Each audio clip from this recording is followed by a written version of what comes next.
Enfant, vous avez d'innombrables rêves et ambitions sur ce que vous ferez une fois adulte. Mais il n'y a pas d'urgence, vous êtes encore en phase de croissance. La plupart des gens suivent un parcours traditionnel. Ils terminent leurs études, vont à l'université, obtiennent leur diplôme, et ce n'est qu'alors qu'ils commencent à penser à réaliser leurs grands rêves. Pourtant, quelques jeunes choisissent de suivre une voie différente. Certains se lancent dans l'entrepreneuriat alors qu'ils sont encore adolescents.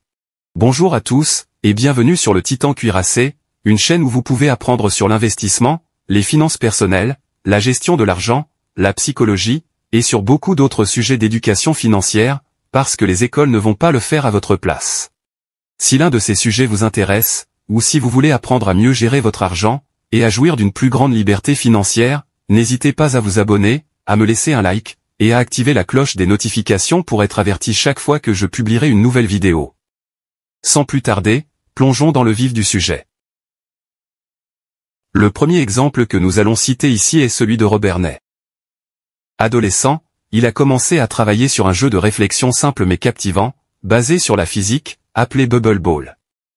Le jeu comportait 156 niveaux avec des défis, allant de très facile à extrêmement complexe. Ney l'a terminé en décembre 2010, alors qu'il n'avait que 14 ans. Au départ, les attentes étaient faibles, car le jeu était basique, et Ney n'était pas considéré comme un expert. Mais comme cela arrive souvent, des idées nouvelles et originales peuvent émerger des endroits les plus inattendus et dépasser toutes les attentes. Bubble Ball a connu un succès incroyable dès ses 2 premières semaines, avec plus de 2 millions de téléchargements rien que sur l'App Store. Sa popularité a rapidement grimpé en flèche, attirant chaque jour davantage l'attention, et atteignant finalement le chiffre remarquable de 16 millions de téléchargements. Dans un revirement de situation impressionnant, l'application a même détrôné Angry Birds en tant que jeu gratuit numéro 1 sur l'App Store d'Apple. Le succès de Ney avec Bubble Ball nous rappelle avec force que la créativité et l'innovation peuvent bouleverser les attentes, et produire des résultats spectaculaires. Le suivant sur cette liste est Nick D'Aloisio, le créateur de Somely. Bien qu'il ne soit plus adolescent, Nick a atteint le $1 million à seulement 16 ans. Il s'était essayé à la création d'applications simples dès son plus jeune âge, mais c'est avec Somely, initialement appelé Trimi, qu'il a percé. L'application utilisait un algorithme intelligent pour réduire le contenu de blog et de met en résumé rapide, allant de 1500 à seulement 140 caractères. Somely a pris de l'ampleur, atteignant 100 000 téléchargements, et figurant dans l'App Store. Elle a attiré l'attention de l'investisseur milliardaire Lee Ka-shing, qui a investi $300 000 de capital risque dans le jeune D'Aloisio, alors âgé de 16 ans. Tenant compte des commentaires des utilisateurs, Nick a remanié l'application et l'a relancée sous le nom de Somely en décembre 2011. La version mise à jour visait à améliorer l'affichage des articles d'actualité sur les smartphones. L'application remaniée a dépassé les 200 000 téléchargements. Nick a constitué une équipe, comprenant notamment un expert en traitement du langage naturel, afin d'améliorer la technologie de l'application. Grâce à un soutien croissant, il a obtenu $1 million supplémentaires de capital risque auprès d'investisseurs de renom.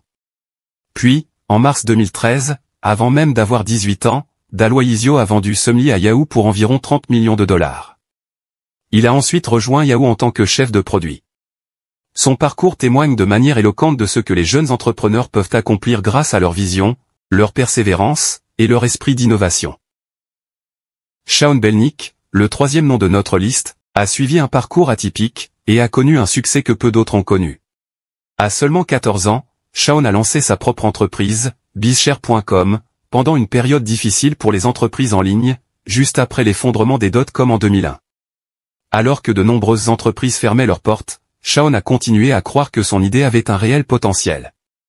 Avec pour seul soutien un investissement de $500 000 de son beau-père, qui croyait en sa vision, le jeune entrepreneur s'est lancé dans l'aventure, pleinement conscient que même un échec lui apporterait de précieuses leçons.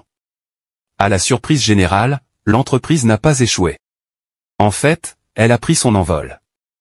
Ce qui avait commencé dans une chambre à coucher s'est finalement transformé en une immense installation de 3700 mètres carrés en 2004, générant des millions de dollars de revenus, et faisant de Shawn un multimillionnaire à 17 ans. BizShare.com a connu une croissance explosive. 13,6 millions de dollars de chiffre d'affaires en 2005, 24 millions en 2006, puis 37,5 millions en 2007. L'année suivante, l'entreprise a franchi une étape encore plus impressionnante, 42 millions de dollars de chiffre d'affaires annuel. L'histoire de Shaun Belnick illustre le pouvoir de la persévérance, et montre comment le succès peut émerger même en période d'incertitude. La prochaine entrepreneuse de notre liste est Ashley Call, qui a lancé son projet whateverlife.com à l'âge de 14 ans comme un passe-temps amusant. Le site proposait des modèles MySpace gratuits et des tutoriels HTML, spécialement destinés aux personnes de son âge. Ne comptant que sur les revenus publicitaires, Ashley a aménagé le sous-sol de sa maison en espace de travail, et a demandé à sa mère et à quelques camarades de classe de l'aider. Étonnamment, en quelques mois seulement, elle avait déjà gagné 70 000 $. Ce succès précoce n'était qu'un début. À 17 ans, Ashley était devenue millionnaire. Au fil du temps, elle a reçu plusieurs offres d'achat de son site, dont une offre stupéfiante de 1,5 million de $ plus une voiture de son choix. Mais Ashley a refusé toutes les offres. L'une des raisons possibles de son refus de cette offre alléchante pourrait être qu'elle s'est rendue compte que la voiture promise, une Aston Martin Valkyrie, pourrait finalement valoir encore plus que l'offre en espèces. Cette proposition semblait être une façon étrange de tenter une adolescente, et Ashley a été assez intelligente pour ne pas se laisser séduire. Son choix a porté ses fruits. Le trafic sur le site web a continué à augmenter. En 2007, whateverlife.com attirait plus de 7 millions de visiteurs uniques chaque mois, générant des millions de $ de revenus.